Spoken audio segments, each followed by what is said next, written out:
السلام علیکم۔ پیر پگاڑا نے جنسی تسکین کی خاطر اپنے آباؤ اجداد کی عزت و ناموس اور گھر کی عزت کے ساتھ ساتھ اپنا سیاسی کیریئر تباہ کرنے سے بھی گریز نہیں کیا۔ ایک دور میں جب پیر صاحب کی شہرت تھی کہ جس خاتون کو منظور نظر بنا لیں وہ حکومتی ایوانوں میں اعلیٰ عہدوں تک پہنچ جاتی ہے۔ اس بات کی تصدیق خود پیر صاحب اپنی نجی محفلوں میں کرتے کہ فلاں عورت اس وقت اقتدار کے مزے لے رہی ہے، وہ ایک وقت ہمارے پاس آئی تھی، گپ شپ کی، کھانا کھایا، رات کی مہمان بنی، صبح اٹھی تو سیاسی کارکن یا ادب کی ٹھیکیدار ہونے کی بجائے ایم پی اے یا ایم این اے تھیں۔ ان کی خاطر پیر صاحب نے نہ صرف اپنے بہت سے قریبی دوستوں کو ناراض کیا بلکہ اپنی پارٹی کے بھی کئی ٹوٹے کیے۔ اس طرح کا ایک واقعہ لاہور کی خواتین، سیاست پر عرصہ دراز تک راج کرنے والی محمودہ بیگم، پیر صاحب پگاڑا محمودہ کو دل دے بیٹھے، جبکہ یہ محمودہ عمر رسیدہ مگر صحت مند حسینہ ہونے کی بنا پر ایک ایسے ملک صاحب کی عاشق تھی جو پاکستانی سیاست کے ایک اہم عہدے پر فائز ہے۔ یہ ملک سیاست کے لیے ایوب خانی تحفہ ہے۔ انہیں ایوب خان کی کابینہ میں خصوصی اہمیت حاصل تھی۔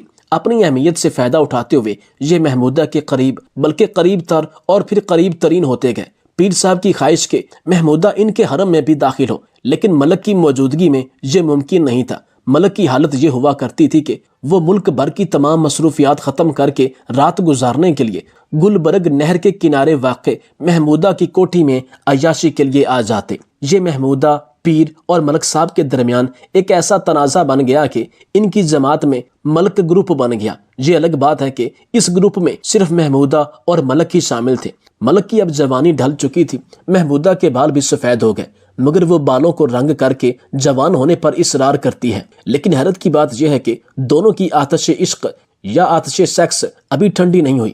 وقت ملنے پر دونوں اسلام آباد کے ایک سابق وزیر اعظم کے گیسٹ ہاؤس میں پائے جاتے تھے۔ ملک صاحب نے جس محمودہ کی خاطر پیر صاحب کو ناراض کیا تھا، آج اسی محمودہ کی خاطر کئی سیاستدانوں کو ناراض کرنے پر ادھار کھائے بیٹھے ہیں۔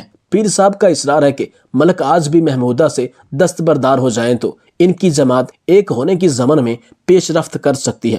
پیر صاحب یہ بھی کہتے ہیں کہ ایک بار محمودہ کو ہمارے ہاں کھانے کی دعوت پر بھیج کر تو دیکھیں، پھر انہیں گوشت اور دال کے بھاؤ معلوم ہو جائیں گے۔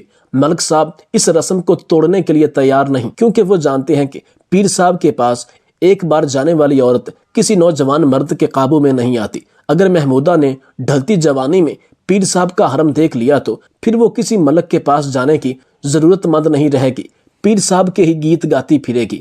پیر صاحب ماضی میں بھی کئی ادھیڑ عمر سیاستدان عورتوں کو ڈھیر کر چکے ہیں۔ ان میں ایک ایسی بی بی بھی ہیں جو پیر صاحب کے ہاں سے گزر کر سرکاری جماعت میں عہدہ تک حاصل کر چکی ہیں، لیکن جس وقت یہ صاحب لاہور میں آتے ہیں تو تمام سیاسی وابستگیوں کو بالائے طاق رکھ کر ان کے ہاں حاضری کو اپنی بے قراری کا ثبوت قرار دیتے ہیں۔ ان پیر صاحب کا دعویٰ ہے کہ وہ جس سیاسی لونڈے پر ہاتھ رکھتے ہیں وہ ملک کا وزیر اعظم بن جاتا ہے، اور جس خاتون پر مہربان ہوتے ہیں وہ ایم پی اے یا ایم این اے، سینٹ کی رکن، صوبائی وفاقی وزیر اور نہ جانے کیا کچھ بن جاتی ہے۔ بات ہو رہی تھی ملک اور محمودہ کی۔ ان دونوں کی ملاقات اسلام آباد کے گیسٹ ہاؤس میں ہوتی ہے۔ دونوں مل کر آزاد کشمیر کے سابق وزیر اعظم کے ساتھ شراب پیتے ہیں۔ جو رات ڈلتی ہے محمودہ کی بوڑھی جوانی بے لگام ہوتی جاتی ہے اور سیاسی بوڑھوں پر ایک بار پھر جوانی غالب آ جاتی ہے۔ ایسے ہی میں گیسٹ ہاؤس میں لاہور کے ایک اعلیٰ پولیس آفیسر کو حکم دیا جاتا ہے کہ لاہور میں سابق وزیر اعظم کے بہنوئی کو گرفتار کر لیا جائے کہ اس نے محمودہ پر قیامت ڈھا دی ہے۔ حکم دینے والا کہہ رہا تھا، جناب فراڈ، اور وہ بھی میری محمودہ کے ساتھ۔ اعلیٰ افسر نے یقین دلایا کہ محمودہ کو شکار کرنے والا بٹ آج ہی تھانوں میں ذلیل ہوگا۔ چنانچہ رات گئے پولیس نے ماڈل ٹاؤن کی ایک کوٹھی پر چھاپا مارا، لیکن سابق وزیر اعظم کا رشتہ دار اس وقت بازار میں اپنی 2 نمبر بیوی یاداشتہ کے ساتھ رنگ رلیوں میں مصروف تھا۔ وائرلیس چلی اور ایک بڑا سیاسی کردار پولیس کی حراست میں آ گیا۔ اس گرفتاری کو اس سیاسی کردار کی داشتہ بھی دیکھ رہی تھی جو سال سے ملکوں کی داشتہ بننے پر مجبور یا خوش ہے۔ مجبور تو نہیں، اسے خوش ہی کہا جائے گا کہ اس کے بطن سے تو اب ملکوں کی ایک بیٹی بھی پیدا ہو چکی ہے۔ اب اگر اپنی اس ببلی کو چھوڑے گا تو اسے یہ دکھ ہمیشہ رہے گا کہ ببلی کسی وقت بھی اس کی بیٹی کو بازار کی زینت بنا سکتی ہے۔ اب پتہ نہیں ملکو اور ببلی کے اس کھیل کا انجام کیا ہوتا ہے، لیکن محمودہ اور ملک کے کھیل نے ملکو کو جیل میں بند کروا دیا۔ یہ ممکن ہے کہ ملکو اپنی شکست تسلیم کر کے محمودہ کو راضی کر لے، لیکن سنا ہے کہ ملکو اپنی دھن کا پکا ہے وہ قید و بند کی صحبتیں برداشت کر سکتا ہے، کسی بڈھی گھوڑی کے ہاتھوں بلیک میل ہونے والا نہیں ہے۔ پیر ہمارے معاشرے میں نہایت متبرک ہستی قرار دیے جاتے ہیں۔ پیروں میں کچھ حقیقی پیروں نے تو حقیقت میں دینی و معاشرتی رہنمائی کا فریضہ ایسن انداز میں سر انجام دیا، ان کی زندگی انسانیت کے لیے مینارہ نور ثابت ہوئی۔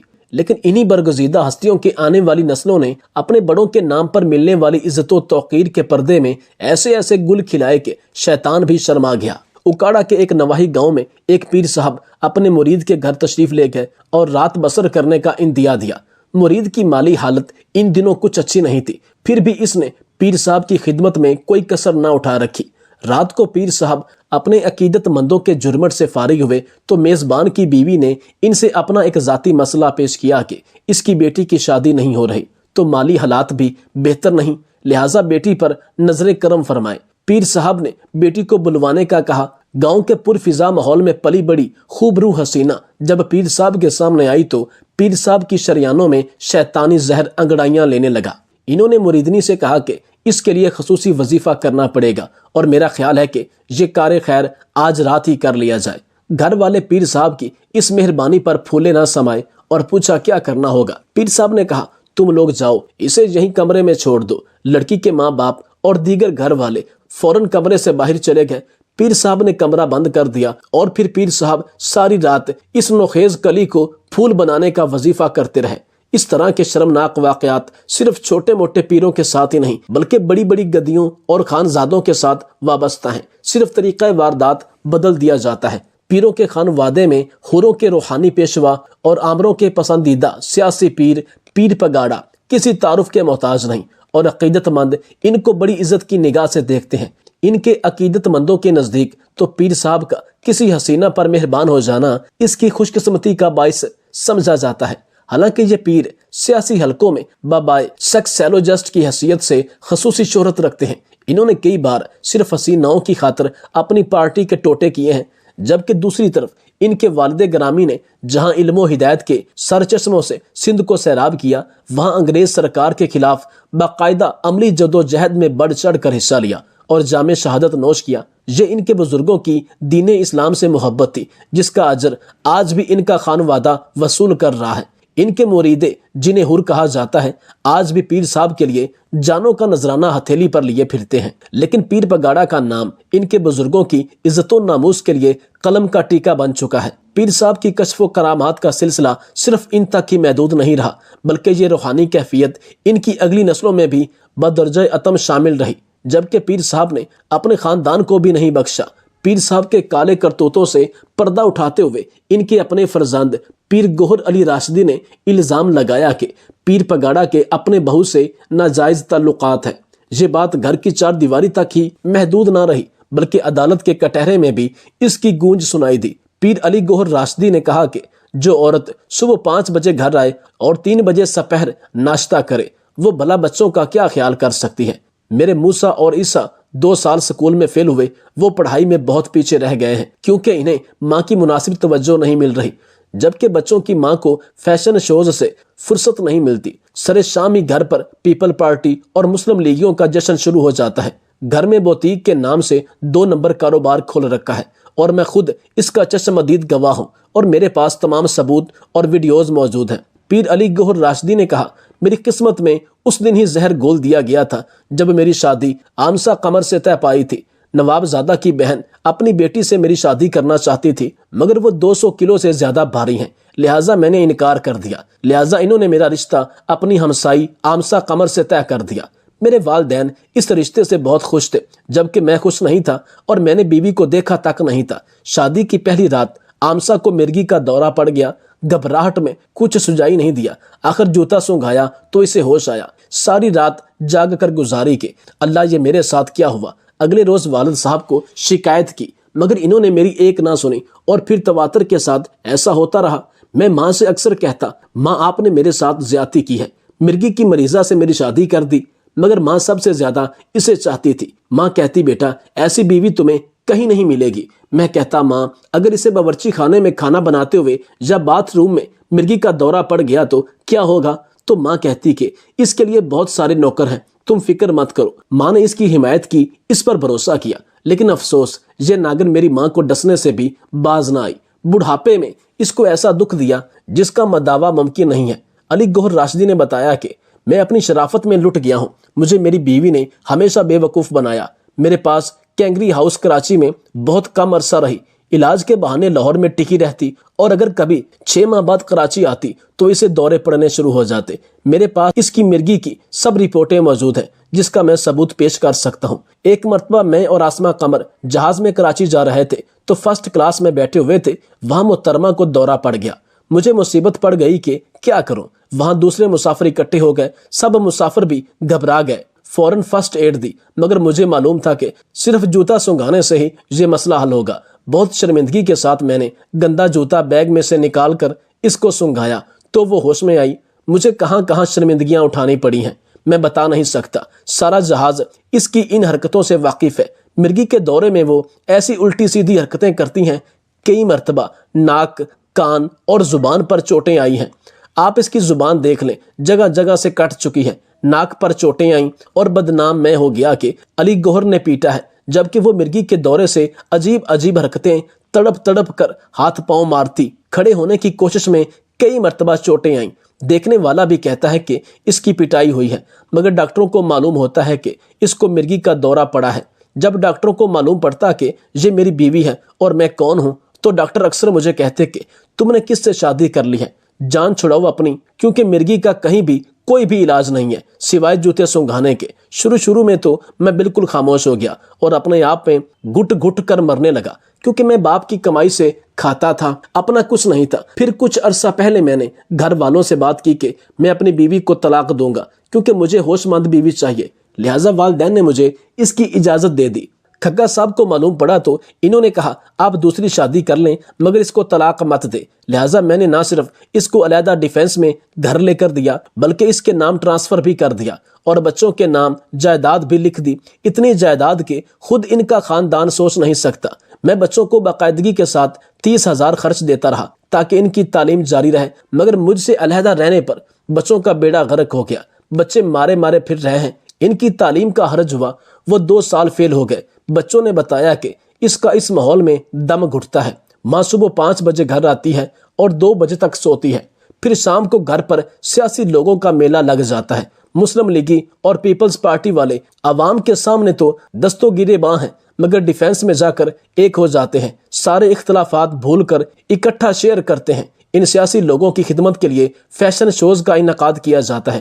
ڈیفینس میں گھر میں کسی قسم کا کاروبار کرنا ممنوع ہے، مگر محترمہ نے گھر پر بوتیک کھول رکھی ہے تاکہ لوگوں کا آنا جانا رہے۔ اکثر اسلام آباد کے چکر لگائے جاتے ہیں۔ میں پوچھتا ہوں کہ فیشن شوز کے اخراجات اور اسلام آباد کے اخراجات اور 2-2 لاکھ روپے کے کڑے کہاں سے آئے ہیں؟ مجھے معلوم ہے، میرے پاس تمام ثبوت موجود ہیں۔ میرے بڑے بھائی میری والدہ کو اکثر کہتے ہیں کہ لاہور میں بہت گڑبڑ ہے اور محترمہ 2 کام کر رہی ہیں، اور والد صاحب کو بھی سب معلوم ہے، مگر والدہ یقین نہیں کرتی تھی۔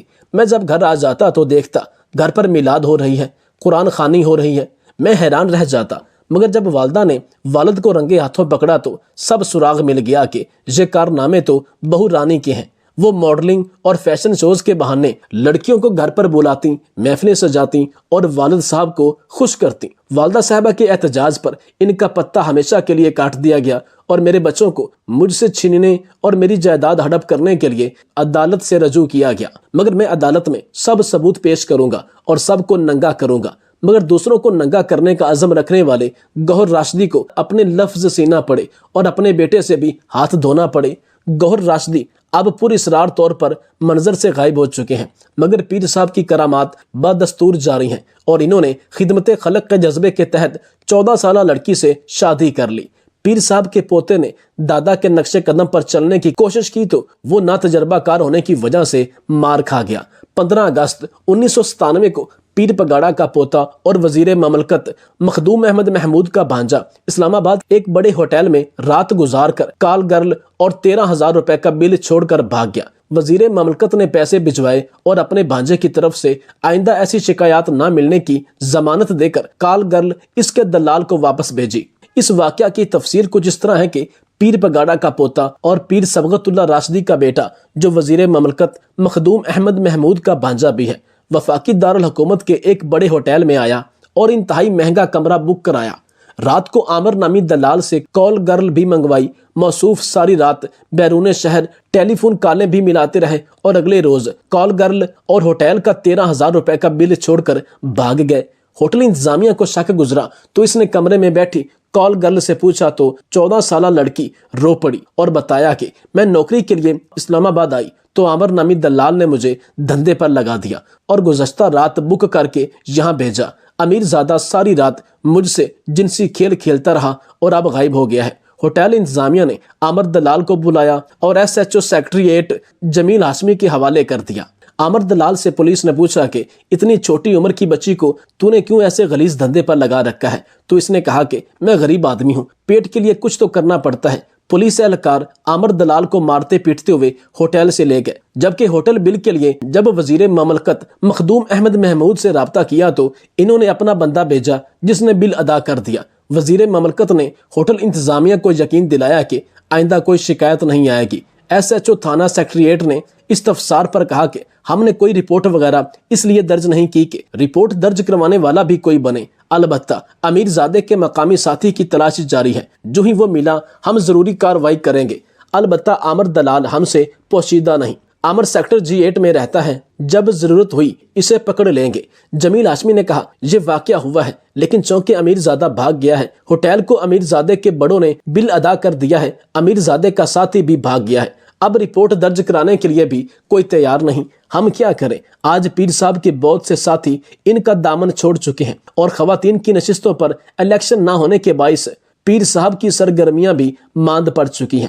تاہم جو ہی کوئی حکومت خواتین کی مخصوص نشستوں پر الیکشن کرانے کے لیے تیار ہو گئی تو پیر صاحب لاہور میں ڈیرے ڈال لیں گے اور پھر جو سیاسی وڈیریاں ان کا تعلق خواہ کسی بھی جماعت سے ہو ان کو اسمبلیوں میں پہنچانے کے لیے سرگرم عمل ہو جائیں گے۔ کس قدر حیرت کی بات ہے کہ وہ پیر صاحب جن کے ایک اشارے پر ایک معمولی سی سیاستدان کو بھی وزیر اعظم کے منصب پر فائز کر دیا جاتا تھا، آج وہی پیر صاحب اپنے حلقہ انتخاب سے ایک سیٹ جیتنے کی بھی سکت نہیں رکھتے۔